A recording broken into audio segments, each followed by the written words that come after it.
이제 이 말씀을 가지고 가상칠언이라는 제목으로 십자가 위에서 오늘 주님이 하신 말씀의 그 의미를 살피고자 합니다.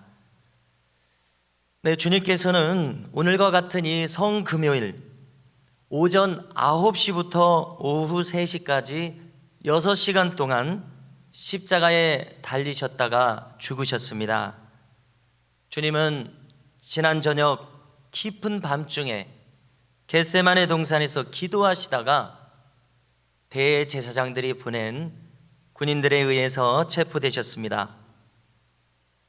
그날 초저녁에, 즉 성목요일 밤 저녁에 주님께서는 제자들과 함께 마가의 다락방에 들어가셔서 제자들의 참으로 먼지 묻고 더러운 발을 손수 수건을 허리에 두르시고 그들의 발을 친히 씻어주셨습니다.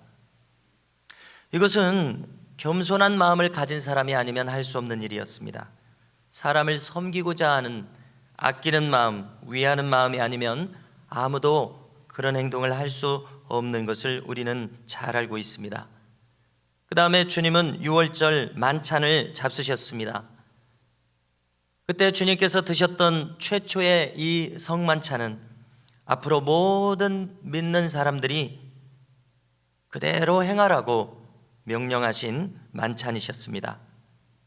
이어서 주님은 우리가 가지고 있는 성경 요한복음 13장부터 17장까지 길게 기록되어 있는 유언과도 같은 다락방 설교의 말씀을 주셨습니다.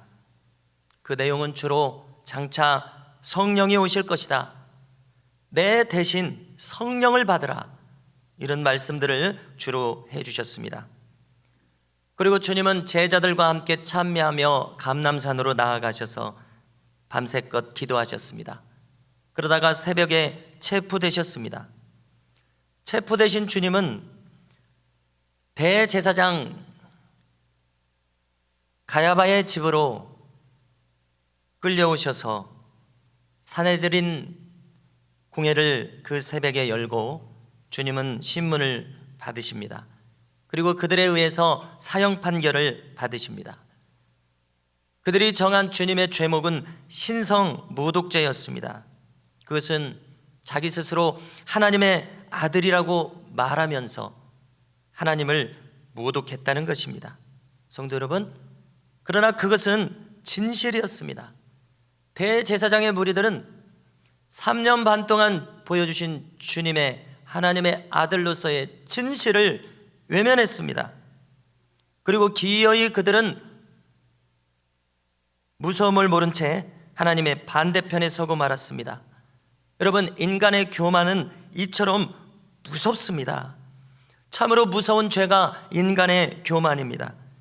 왜냐하면 자기가 창조주에게 지음을 받았으면서도 자기들의 언행으로 이처럼 창조주를 부인하기 때문입니다.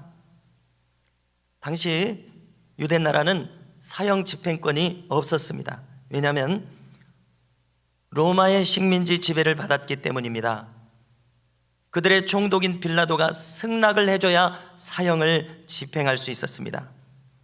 빌라도는 주님을 친히 신문했을 때 주님에게서 아무런 죄도 찾아내지 못했습니다. 그러나 빌라도는 어떻게 결정합니까? 자기의 총독 자리를 지키기 위해서 십자가에 못 박으소서, 저를 없이 하소서라고 외치는 선동당한 군중들의 외침에 그는 굴복했습니다. 이렇게 주님은 공정하지 않은 재판을 받아 사형이 결정되었습니다. 조금 전 영상에서 보신 것처럼 주님은 채찍을 맞으셨습니다.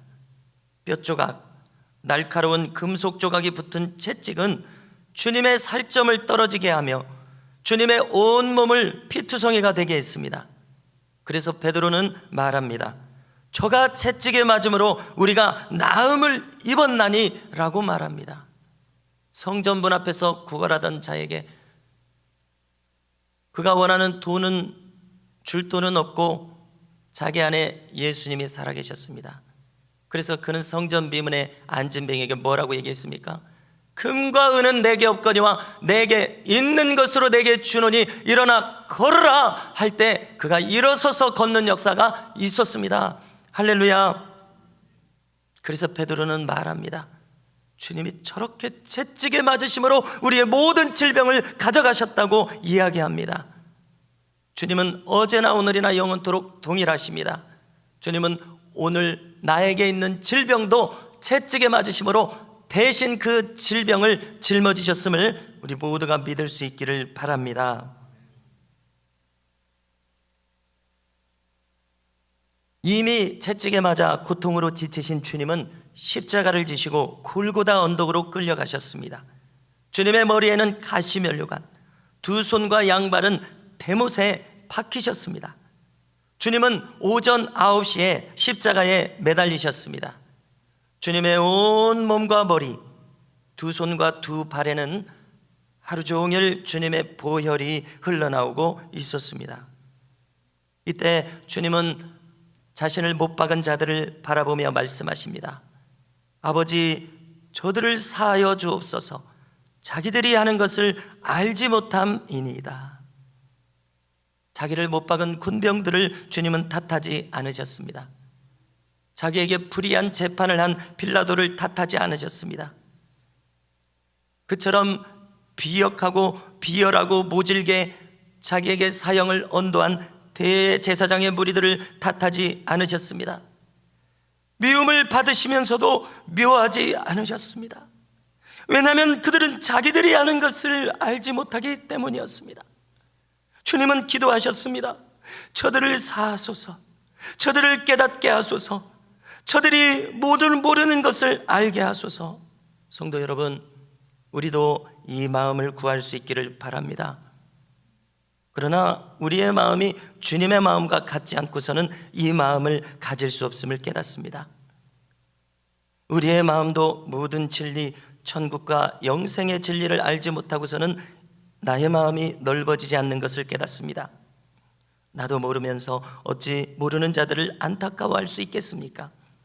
부디 이 자리에 저와 우리 모든 교우들께서 천국과 영생의 진리를 온전하게 깨달을 수 있기를 주님의 이름으로 축복합니다.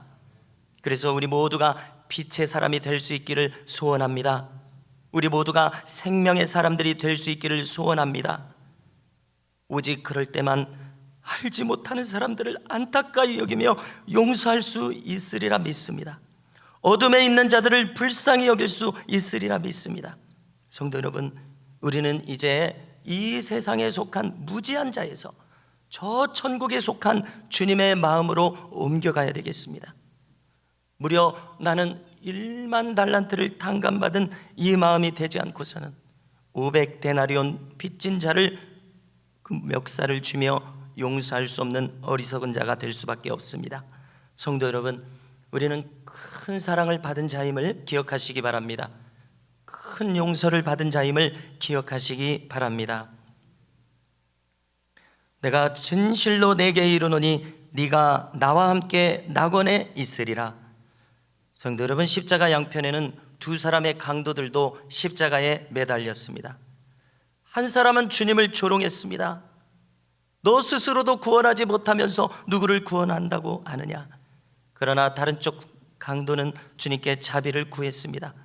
자기가 죄인인 것을 인정했습니다. 그리고 주님께 아뢰습니다. 주여, 당신의 나라에 임하실 때에 나를 기억하소서. 주님 말씀하십니다.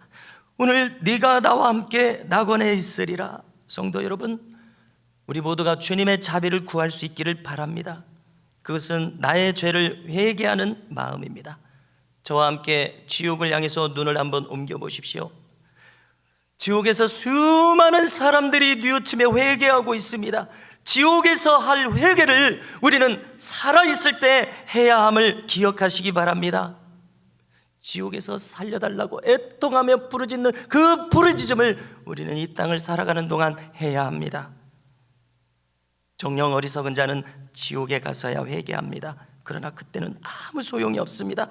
이 자리에 있는 저와 우리 모든 교우들 누구나 다 죄인입니다. 천국에 가는 사람은 어떤 사람입니까?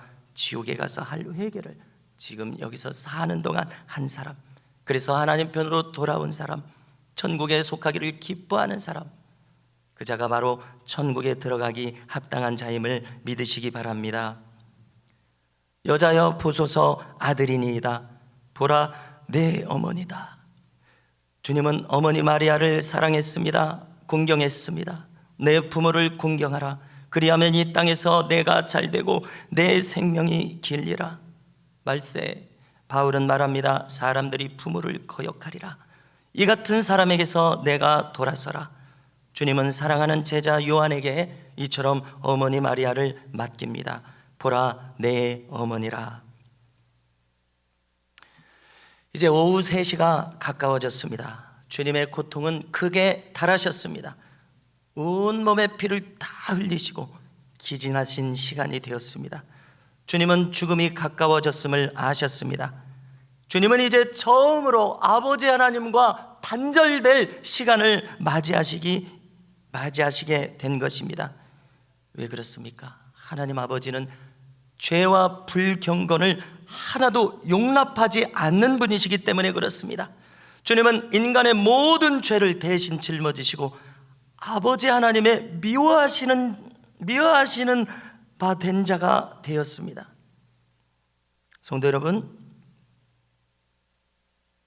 죄인이 받을 벌은 오직 사망 외에는 없다고 성경은 이야기합니다. 그러므로 주님은 아버지의 눈에 미워하시는 바가 되어 아버지로부터 버림받아야 했습니다. 지금 영원토록 버림받아야 했습니다. 지금까지 아버지와 한순간도 떨어져 있지 않으셨던 주님께서 엘리 엘리 라마 사박다니, 나의 하나님 어찌하여 나를 버리셨나이까. 주님은 이처럼 부르짖으셨습니다. 진실로 주님은 이렇게 죽으시기 위해서 이 땅에 보내지셨습니다. 자신을 속죄제물로, 화목제물로, 속건제물로 드리시기 위하여 이 땅에 보내셨음을 깨닫습니다. 요한복음 19장 28절, 내가 목마르다. 성도 여러분, 주님은 이제 모든 것을 다 이루셨음을 아셨습니다. 그래서 내가 목마르다. 주님은 정말 목마르셨습니다. 하나님이시라도 하나님 아들이시라도 인간의 몸을 입으신 거로 주님은 정말 목마르셨습니다. 운명하실 때가 다 되신 것을 아셨습니다. 이때였습니다. 앞에 있는 군병들 중 한 사람이 신 포도주를 해면에 적셔서 우슬초에 매달아서 주님의 입에 댔습니다. 십자가에 처음 달리신 초반에는 주님은 마실 것을 주셨을 때 거절하셨습니다. 그것은 포도주의 모략을 탄 것이었습니다. 그러나 주님께서는 이 마지막 순간에는 그 신 포도주를 마다하지 않고 받으셨습니다. 초반에 주님에게 준 포도주, 그것은 모략을 탄 포도주였습니다. 그것은 통증을 줄이는 무통의 효과가 있었습니다. 마치 주님께서는 마취를 거절하고 수술을 받는 사람처럼 그 육체로 온 십자가의 고통을 감내하고자 하셨던 것을 우리가 깨닫게 됩니다. 그러나 주님께서는 이 마지막 순간에는 해면에 적신 신포도주를 받으시고 목을 축이셨습니다. 그런데 여러분, 놀랍게도 이 해면은 스펀지 같은 것입니다. 로마 군인들이 일상적으로 가지고 다니는 소지품이었습니다. 그런데 어떤 목사님이 저에게 알려줬습니다. 이 해면을 어떻게 사용하는지 알려줬는데요, 이 군인들이 그때는 화장지가 없었습니다. 그들의 대변을 처리할 때에 대변을 다 보고 나서 물에 적셔서 그것을 뒤처리하는 데 쓰는 물건이었다는 것입니다. 내가 목마르다 했을 때 그들은 거기에 포도주를 적셔서 주님의 입에 대셨습니다. 대어주었습니다. 성도 여러분, 실로 주님은 우리의 가장 더러운 것까지도 대신 짊어지신 것을 깨닫습니다. 가장 더러운 것과 가장 수치스러운 것도 주님은 대신 짊어지셨습니다. 성도 여러분, 왜입니까? 우리의 가장 더러운 것을 친히 담당하시기 위해서 우리 스스로는 그것을 감당할 수 없으므로, 우리의 가장 더러운 것을 우리 스스로는 감당할 수 없으므로 주님이 대신하시기 위해서 그렇게 하셨습니다. 나의 가장 더러운 것까지, 나의 가장 더럽디 더러운 것까지 주님은 담당하셨음을 깨닫습니다. 성도 여러분, 이제 마지막으로 주님께서는 다 이루었다 말씀하십니다. 헬라어로 테텔레스타이, 텔로스는 끝이란 뜻입니다. 테텔레스타이, 다 끝냈도다, 다 갚았도다. 모든 인류의 죄의 값을 다 갚으셨다는 뜻입니다. 내가 다 청산했노라, 다 끝냈노라. 이사야 53장 10절 이하입니다. 여호와께서 그에게 상함을 받게 하시기를 원하사 질고를 당하게 하셨은즉 그의 영혼을 속건제물로 드리기에 이르면 그가 씨를 보게 되며 그의 날은 길 것이요 또 그의 손으로 여호와의 기뻐하시는 뜻을 성취하리로다. 그가 자기 영혼에 수고한 것을 보고 만족하게 여길 것이라. 나의 의로운 종이 자기 지식으로 많은 사람을 의롭게 하며 또 그들의 죄악을 친히 담당하리로다. 아멘. 레위기의 제사법에서 우리에게 알려줍니다. 다른 사람에게 해를 끼쳤으면 그것을 갚아라. 하나님의 거룩함을 훼손했으면 속건제물을 드려서 그 거룩함 훼손한 것을 갚아라. 주님께서는 속건제물이 되셔서 온 인류의 모든 죄를 담당하사 온 인류의 불경건을 대신 갚으셨음을 깨닫습니다. 여러분, 누가 이것을 갚을 수가 있겠습니까? 오직 죄 없으신 유일한 한 분, 독생하신 하나님이 나타내셨느니라. 하나님 자신이 인간의 몸을 입고 예수님이 되셔서 십자가에 매달리사 인간의 모든 불경건을 스스로 감당하사 속건제물이 되신 것을 깨닫게 됩니다. 하나님께서만 갚으실 수 있는 바로 그것을 예수님이 인간이 되셔서 갚으셨습니다. 테텔레스타이, 다 이루었도다. 주님의 이루었다고 말씀하셨을 때 그 의미는 이처럼 모든 인간의 불경건을 다 갚으셨다는 뜻이셨습니다. 아버지, 내 영혼을 아버지 손에 부탁하나이다. 성도 여러분, 우리가 할 수 없는 것을 주님이 대신하셨습니다. 대신 갚으셨습니다. 그렇다면 어찌 우리가 이 주님을 믿지 않겠습니까? 나의 죄와 사망을 대신 다 가져가신 이 주님을 안다면 어찌 믿지 않겠습니까? 이 세상의 수많은 사람들이 이 진리를 알지 못하고 이 주님의 사랑을 알지 못하여 주님 편으로 돌아오지 않고 있습니다. 만약 우리가 이 진리를 안다면 어찌 천국과 영생을 마다하겠습니까? 마땅히 모든 인간은 즐거이 주님을 영접하고 주님 편에 서서 살아가야 할 줄로 믿습니다. 이처럼 하나님의 백성이 되어 천국 백성이 되어 살아가야 마땅할 줄로 믿습니다. 이 마땅한 은혜가 이 자리에 있는 저와 우리 모든 교우들에게 이 시간 충만토록 임하시기를 주님의 이름으로 축복합니다.